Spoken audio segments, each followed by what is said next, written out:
안녕하세요. 경제적, 육체적 어려움으로 힘든 분들에게 정확한 정보를 제공하여 희망적인 결과를 만들어드리는 산재 가이드입니다. 정당한 이유 없이 근로자를 해고하는 부당해고는 있어서는 안 되고 일어나서도 안 되는 일입니다. 하지만 만약에 사태에 대비하는 일은 필요합니다. 근로관계 종류는 세 가지로 나뉘는데요. 권고사직, 자발적 이직 등 내가 원해서 그만두는 사직, 계약기간 만료, 정년, 회사 폐업 등 자동 종료 사유, 내가 잘못해서 회사 경영상 문제가 있어서 발생하는 해고입니다. 해고란 그만둘 의사가 없는데도 회사에 의해 일방적으로 근로관계가 종료되는 것을 의미합니다. 근로기준법 제24조에 따르면 정리해고에는 크게 4가지의 요건이 필요합니다. 첫째, 긴박한 경영상의 필요가 있어야 합니다.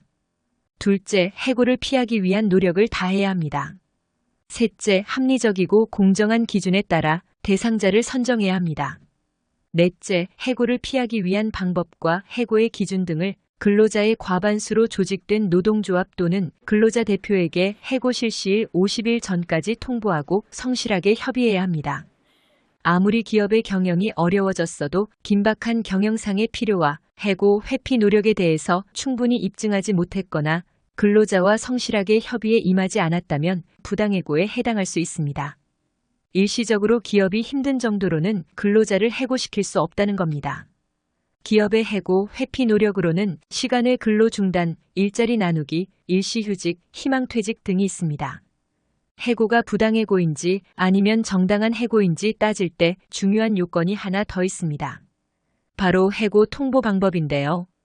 해고는 해고 사유와 시기를 기재한 서면, 즉 종이에 적어서 알려줘야 합니다.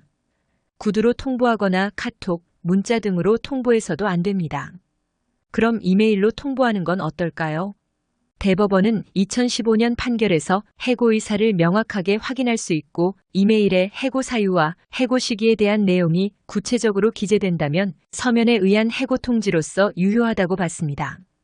기업이 폐업을 이유로 정리해고를 시행했다면 근로자는 구제받지 못할 가능성이 높습니다. 경영상 해고는 기업이 계속해서 사업을 운영한다는 걸 전제로 합니다. 회사가 폐업하면서 불가피하게 직원 전원을 해고한 것이라면 경영상 해고라기보다 폐업 해고에 해당합니다. 대법원은 폐업 해고가 원칙적으로 기업 경영의 자유에 속한다고 판단하고 있습니다. 따라서 폐업을 이유로 정리해고를 당한 근로자들은 근로기준법의 보호를 받기가 쉽지 않습니다. 노동위원회에 부당해고 구제 신청을 하더라도 회사가 폐업을 했다면 돌아갈 회사 자체가 사라지는 것이니 의미가 없습니다. 그럼 부당해고를 당했을 때 근로자는 어떻게 해야 할까요? 우선 해고가 아닌 권고사직일 경우 근로기준법의 보호를 받을 수가 없습니다. 회사가 말은 해고한다면서 사직서를 내민다면 사인은 하지 않는 게 좋습니다. 먼저 해고 통보를 받은 날로부터 3개월 이내에 사업장 소재지 노동위원회에 부당해고 구제 신청이 가능합니다. 3개월에서 하루만 더 지나도 신청할 수 없으니 미리 챙겨야 합니다.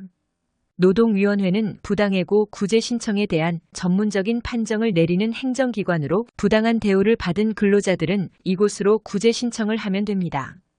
사업장 소재지 관할 지방노동위원회에 방문해 상담을 받고 부당해고 구제 신청서를 작성하면 됩니다. 팩스나 우편으로도 신청이 가능합니다. 부당해고 구제 신청은 부당해고가 있는 날로부터 3개월 이내 신청해야 하며 만약 1년이 지날 경우 부당해고에 대해 인정받을 수 없게 되니 주의하세요. 근로자가 작성한 구제 신청서는 사업주에게도 전달이 되며 사업주 역시 서류에 대한 답변서를 제출해 서로 간의 문서를 통해 해고의 정당성 여부에 대해 판단이 이루어지며 이후 노동위원회 조사관이 근로자에게 있었던 부당한 대우에 대해 조사한 후 부당해고 여부를 판정해줍니다. 노동위원회 판례를 거쳐 승소할 경우 근무했던 곳으로 복직할 수 있으며 복직을 원하지 않을 경우 해고를 당한 시점부터 부당해고 판정을 받은 날까지의 급여를 신청해 받을 수도 있습니다. 부당해고로 인정된다면 근로자는 해고 기간에 받을 수 있었던 임금 상당액을 받을 수 있고 원한다면 복직도 가능합니다.